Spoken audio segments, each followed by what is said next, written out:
Cool. Welcome, guys. Today we have the pleasure of Elliot Godzich joining us. Elliot is a senior software engineer at Juniper Square, a private equity software firm in San Francisco, California, USA. Elliot, do you mind sharing with us, well, first of all, I want to share with our audience why you're such an amazing guest to have on. Thanks. Why your experience is super interesting and relatable to virtually everybody in tech, which is that I think a lot of people have this idea in the back of their heads that they want to start their own startups eventually, even if it starts out as part-time as opposed to full-time. And you having actuated that decision, Sure. started your own startup, I think in the last couple of years, and then you made the really difficult decision, maybe not so difficult decision, to abandon that plan and re-enter the workforce as a full-time employee, salaried and whatnot. But I think it would be great to hear from you about what your decision-making was to start the startup with your co-founder and walk away from your full-time job, and also how you made the decision to wind down and go back into full-time employment. So for our audience that doesn't know you personally, do you mind sharing for people your background from college through to today? Sure. So coming out of college, I was working for a company called Originate. They were somewhere between a venture capital firm and a consulting firm. So we kind of did small gigs for various companies in exchange for both cash and some sort of upside. And I stayed there for about 2 years. I was working in Scala, which was really fun. But I left because I wanted to kind of get deeper into projects. So I'm sure you can imagine, like, you get really good at starting projects, and then you're like, what? I'm bored now. For sure. So I left and joined a small startup. At the time was 10 people doing e-commerce retail advertising on Facebook. So I switched from being kind of a full stack engineer at that point in my career to being only a back-end engineer. So I was kind of doing this ads automation system. It was mostly distributed systems kind of work. So a lot of like work queue balancing and management kind of stuff. And I worked there for about 2 years before we got acquired by Rakuten Marketing, and it was kind of a big change, as you can imagine, going from we at the time we had grown up to 24 people, I think, and then Rakuten Marketing was a 15,000 person, or Rakuten as a whole is a 15,000 person company. Rakuten Marketing was like 3,000 or something. Yeah, they're an enormous Japanese conglomerate that are kind of making their way through acquisitions into the United States tech marketplace. Yeah. Rakuten Marketing specifically is entirely composed of acquired companies. There is no actual Rakuten Marketing core. So as you can imagine, the cultural situation at Rakuten Marketing was a complete mess because there was no central culture to kind of wrap around, because it was every single one of these companies were just coming together with their own culture and then just being forced into an office that none of them chose. Oh, for sure. So you'd worked at this startup in the e-commerce space for 2 years, you said? About 2 years, and then I spent another 6 months at Rakuten Marketing. Post-acquisition. Post-acquisition, before I decided to leave. You were telling me about some of the more radical changes that you had to deal with through your employer getting acquired. And so we'll get to the topic of your startup and your decision to leave Rakuten. But do you mind sharing for people what the acquisition was like, working at a tech startup that got acquired by an enormous conglomerate? Yeah. So at first we just started getting kind of office visits from them, right? Because they were thinking about buying us. So of course this was like a big deal. Everyone's like, oh, what's happening? What does this mean?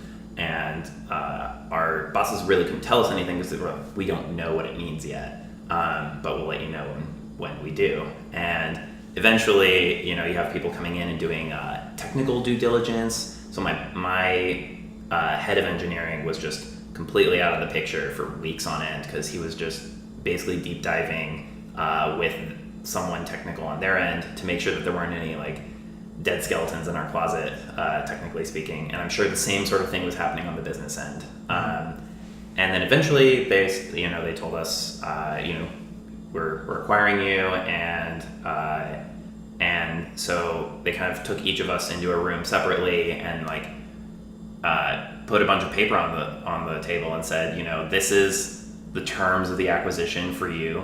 Like we're going to, because you're essentially getting rehired at a new company now. Mm-hmm. So like this is your new salary, this is your new stake in the new company, this is how much money you're receiving just all at once for getting acquired. This is where the new office is. And they had literally printed out a special map for each person. Like, this is your new commute. Like, wow. Yeah. And I was going from having like 20 minutes of walking outside as part of my commute, as part of my like 40-minute commute, to now having to drive 45 minutes at a bare minimum. But that's what the map said, because that's the distance on Google Maps. But with traffic, it was actually like an hour and a half a lot of the time. Did you have to re-interview for your own job like some people do? No, I didn't have to do that. They just hired everyone. They did like talk to each of us, and I guess we all seemed like decent enough people. So there was no like kind of intense vetting of people, but that sounds really scary. I can't even imagine what that feels like. For sure. Like I have to re-interview to keep working here. Well, there were other aspects of that transition that you were telling me about before we started recording that were kind of grating. Like you were just describing that there was no real culture there after acquisition. Yeah, and everything became a lot more complicated too. So I was the head of backend, and so when I decided I wanted to build something, I just kind of built it. I planned it. I know, it's amazing, right?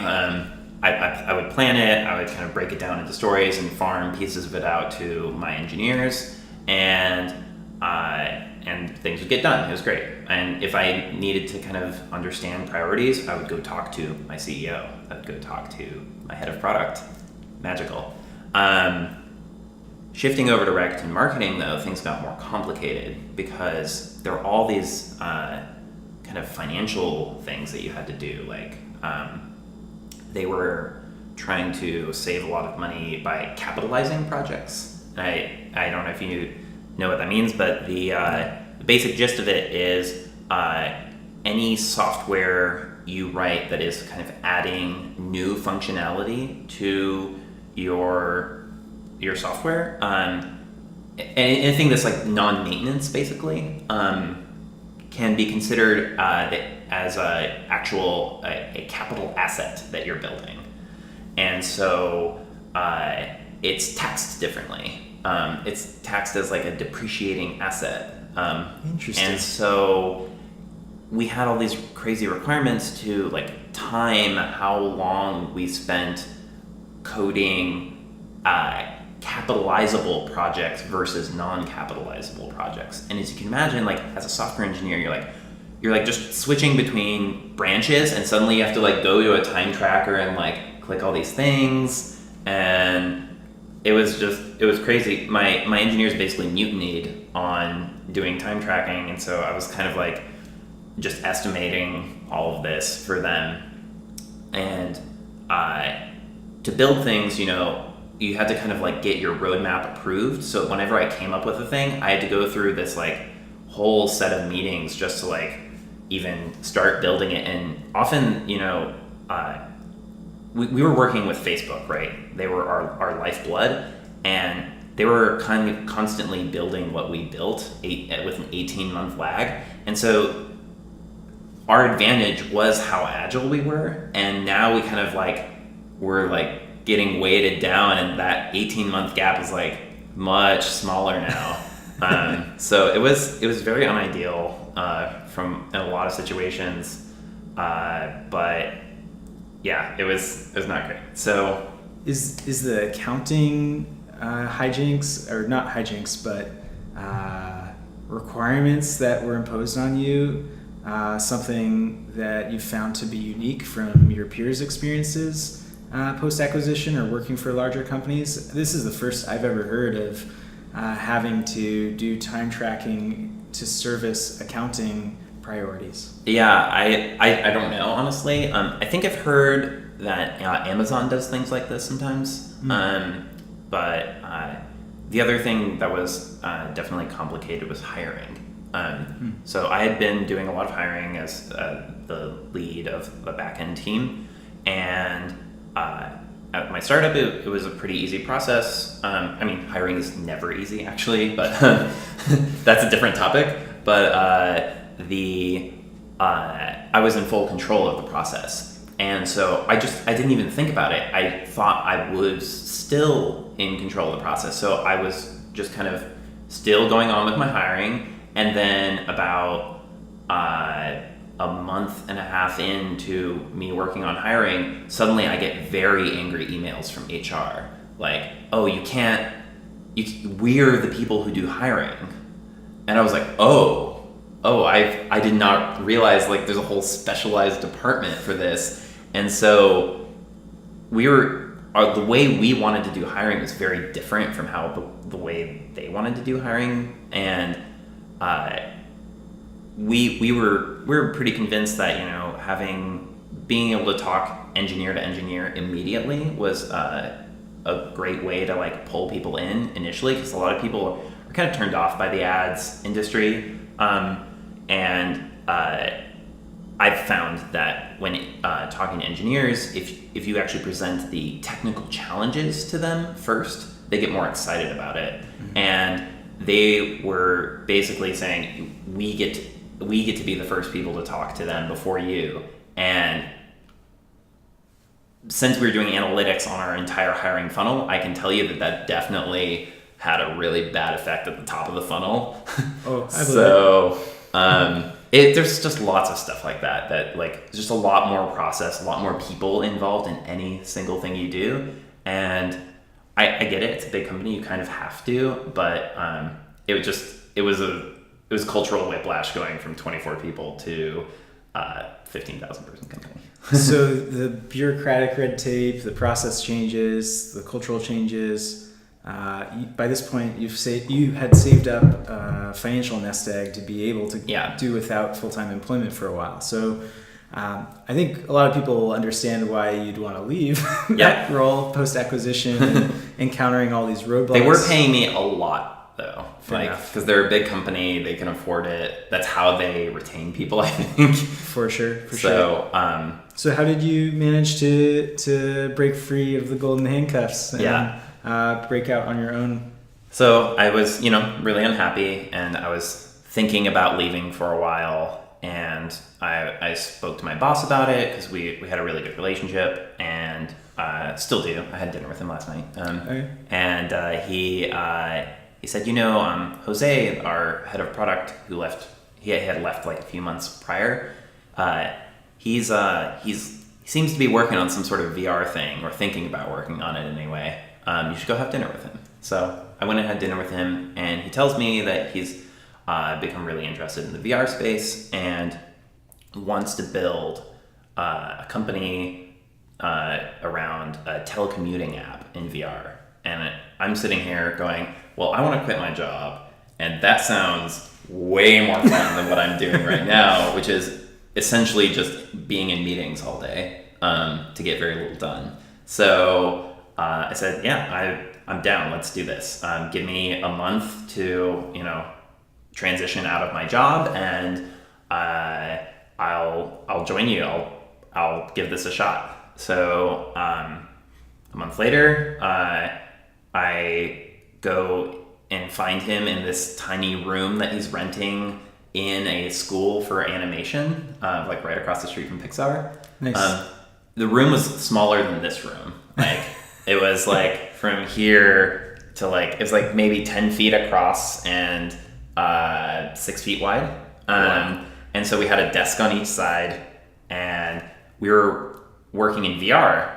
So it was kind of a hilarious situation because we both had VR headsets and we're both, I don't know if you know how the HTC Vive works. It has those light boxes that are opposite corners. Yeah, that are emitting light encoded light into the room that are picked up by all the sensors. So we were sharing the light boxes, but when we were both in VR at the same time, we couldn't see where the other person was. So there was like constant like bumping into each other and like all this stuff. But it was really cheap rent for an office space that was less than 10 minutes from both of us. So we made it work. Nice. But yeah, so I just decided, I'm gonna try and start a startup for the first time. I've tried it before, but not like dedicating the full-time work to it. And so we just went for it. Did you guys from day one concern your guys' selves with obviously costs, but what about revenue? Did you guys have a calendar date by which you wanted to be signing your first customer or making your first money? Yeah, so I think that was honestly our biggest mistake. Was not like if I had to kind of retrospect on the whole experience, I think the biggest mistake we made was not getting customers first. And I honestly think like between the startup experience and all of my interviewing that I did afterwards with startups, because I was now talking to them about like what the experience of being a founder instead of like being an engineer, which is actually a great thing to do in interviews, I found. Yeah. And gave me so much to talk about. But I found that all the successful startups I spoke to were almost none of them had a product before they had their first customer. Interesting. A lot of these really successful founders were going around and speaking to people in the industry they were trying to serve and understanding their problems deeply, and then getting buy-in from people to say, hey, we're going to build a product. And they had like mock-ups basically, like here's what it would look like, but they had not built any of it yet. And they say, are you interested? Would you pay for this? And okay, you will pay for it, sign this contract, and when we get it built, we'll give it to you and start charging you for it. So they basically get to the point where they have like 3 or 4 customers signed on, and it's enough to like pay rent for the office to like keep and like give you like food. Basically. Yeah. And if you can get to that kind of steady state, then everything else is much better from there. Because it's really like morally draining to be in the situation I was in, which was building the product first and then trying to find customers later. For sure. Because you've invested a lot more at that point, and it turns out if no one wants what you're building, there was no reason to do it in the first place. But it turns out you can find out if people want what you're building before you build it. And that had never really occurred to me before, and like I think that's definitely the way to do it now. So this might be specific to the startup that you guys were working on, but what do you think the impediments are to finding businesses that are willing to pay for what you guys were trying to build, which was, if you don't mind sharing, what exactly was it that you guys struck out to build? Yeah, so we were trying to build telecommuting software in virtual reality. So the idea is, the kind of motivation behind it first was, I really think that there's like a special thing that happens when you're in person with someone as far as communication bandwidth goes. There's facial expressions, there's body language, just all this stuff, and video chat just doesn't actually capture it that well for me. Like I don't know if you've ever tried to whiteboard collaboration with someone over video chat. It's not great. I hate to interject, but there's an amazing article that's written, I forget the author, on the topic of bandwidth and latency in communication. Yeah. And what happens when bandwidth is reduced in communication. For example, you're not able to see the person's face in high res. You're not able to see their body language. Yep. And latency means delays in communication. So if any of you guys have ever been on a phone call or a screen share and there's to a like delay, the other side of the world, oh, it's awful. Yeah. You're always interrupting each other, like in the middle of a sentence without realizing it. Like all this, it's terrible. So this article that I was just mentioning goes on to mention the reason why a lot of employees haven't embraced working from home and working remote. And the author argues that it's a prisoner's dilemma situation, where if you have two employees who report to the same manager, it's important to signal to your manager your loyalty, your output, and if you can communicate your loyalty and output with higher bandwidth and lower latency. So the cooperation move is to stay home, but the defect move is to go to your manager. Exactly. And it's a brutally accurate analysis in my makes perspective, sense. And really undermines what you guys might have been trying to do, which is push for more remote work technology. So what do you guys find in trying to build it? Yeah, so we wanted to basically create a situation where you put the VR helmet on and you have a full body and the other person you're talking to has a full body. So you actually get body language and you get voice, and it feels like you're actually in a room with someone, and you have whiteboards and you have all this stuff. We basically just wanted to make a collaboration space that was actually more powerful than real life, because we built things like whiteboards that you could just pick up and just produce in midair, draw on them, like toss them over to your friend. Weightless whiteboards, you can copy paste them, you can undo, like all this stuff. And it was great. We spent about 2 months prototyping the first version. It was a lot of learning because I had never done 3D programming. Sure. I'd never worked in VR. My co-founder was doing all the graphics. He had never built 3D models. So it was really funny because we would be like really productive for like 2 days doing a task, and then we'd hit some new concept like, oh, how does lighting work? And then like you have to just read the whole internet to understand how lighting works. And then you're like, okay, now I can set up lighting. And then you get there and you're like, oh, the lighting's like not like has slowed everything down.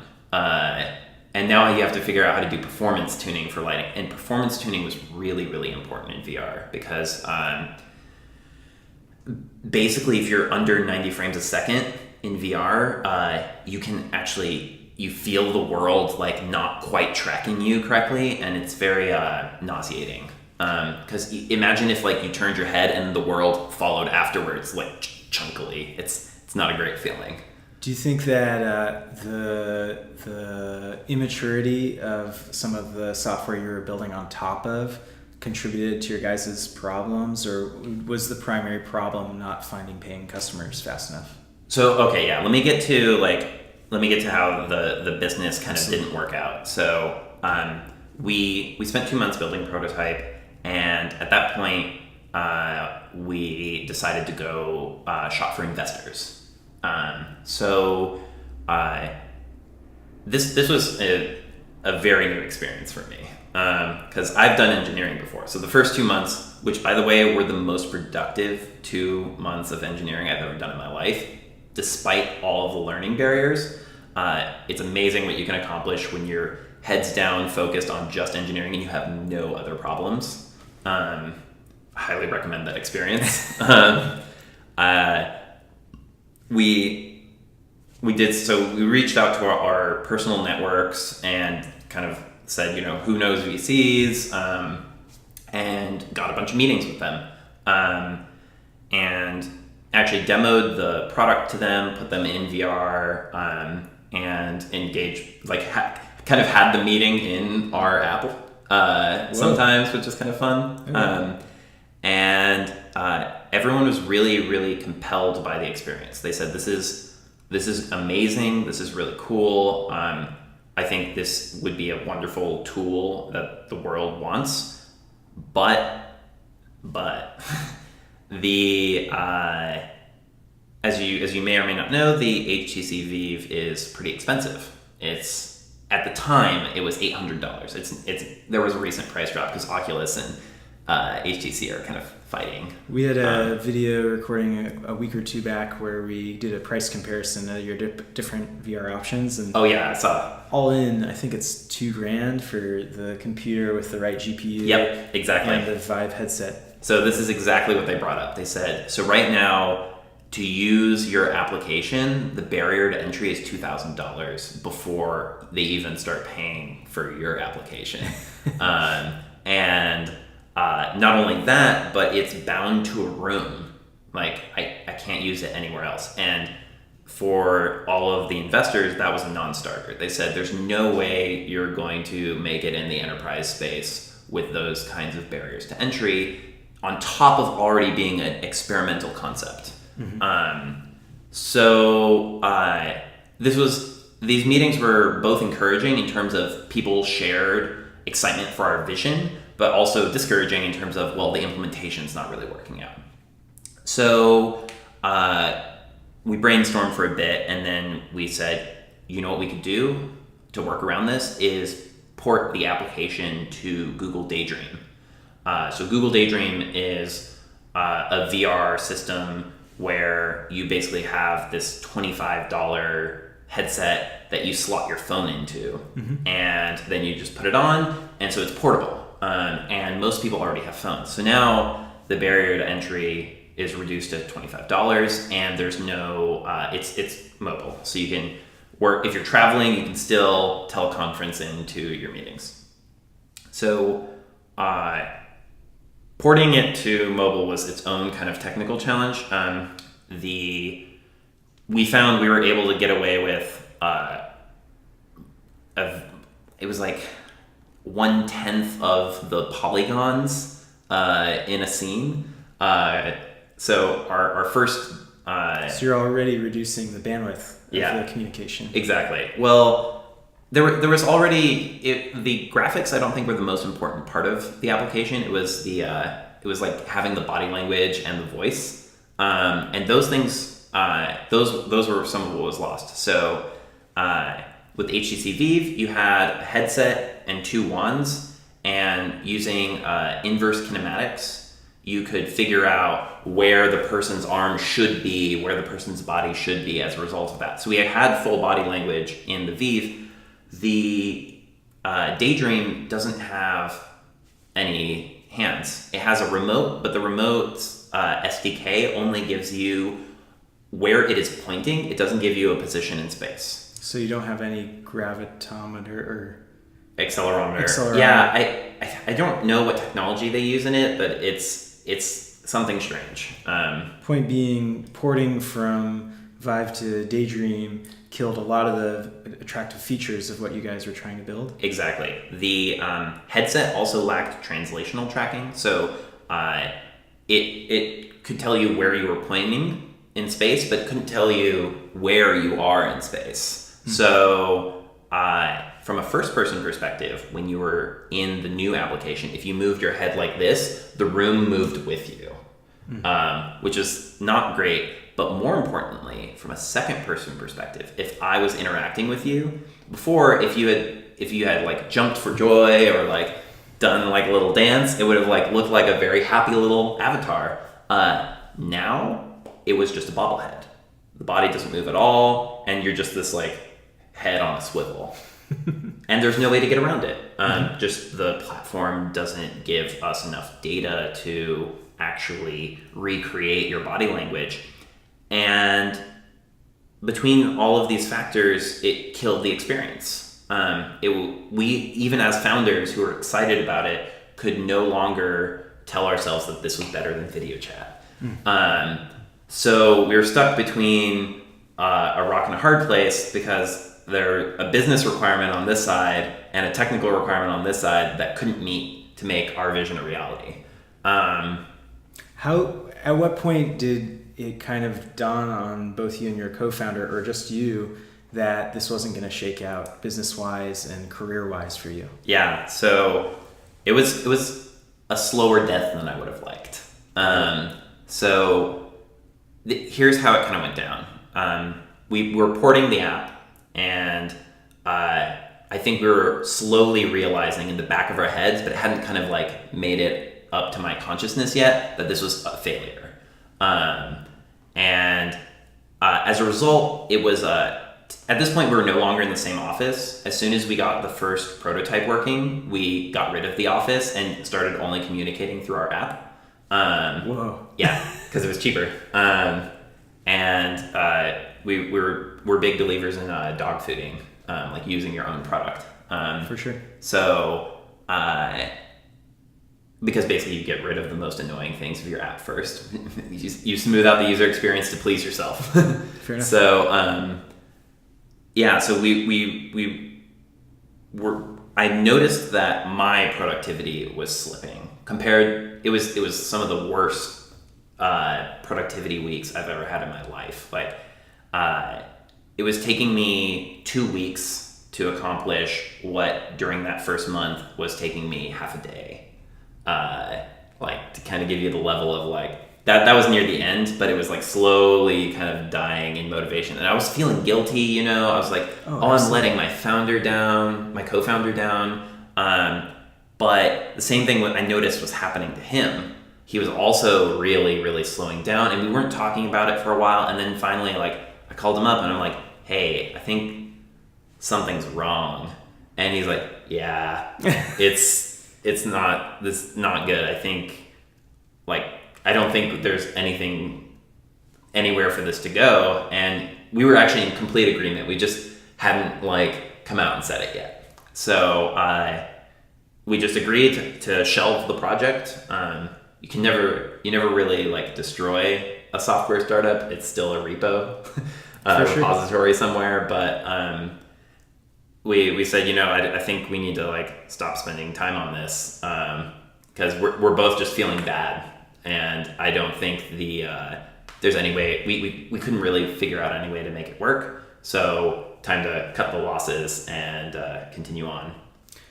I know this is a little bit of nitty-gritty detail for our audience, but I think for our audience members who are serious about wanting to start a business, did you guys incorporate as a business? We did.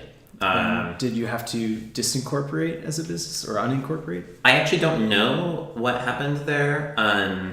So we had Jose was handling that side of things near the beginning. He had some.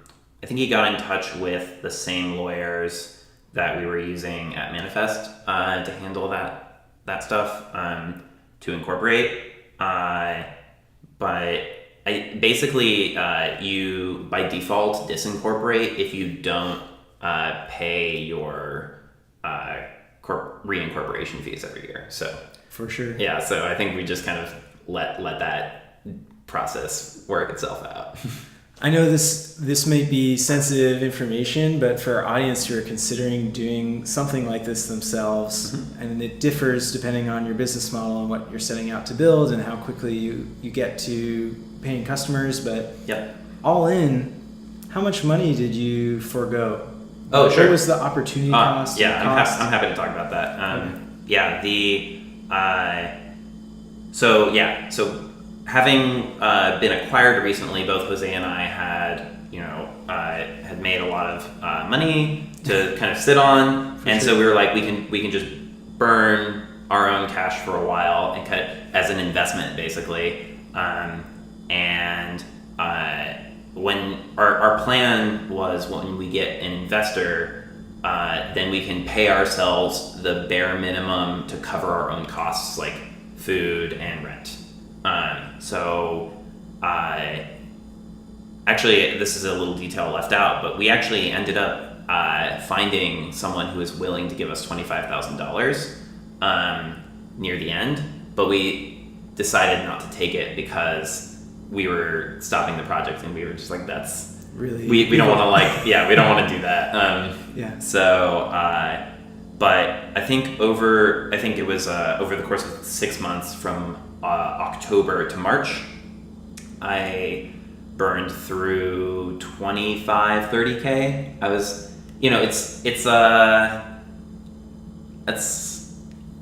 wait, does that make any sense? That's 6 months, is that right? Yeah. No, that doesn't make any sense. I think it was less than that. Anyway, I don't remember. So somewhere But around 20K? Yeah, between 20 and 30K. And, rent is killer. So For sure. And the opportunity cost of the salary that you might have otherwise yeah, been getting. and, that money could be accruing interest, all of that. But I would do it again. Coming out of that experience, I felt so much more self-motivated to work on projects long-term, and going into interviews for full-time positions after that, I had so much to talk about. For sure. Especially interviewing at startups. When I spoke to the founders, I found that I actually related to them a lot more now. I could talk about the business side of things. I could talk about what was it like during the early days, all of that. And I found that made me much more engaging in my interviews than I had been before. It wasn't all focused around me as an engineer. I was kind of a more well-rounded individual to bring into their early stage startup.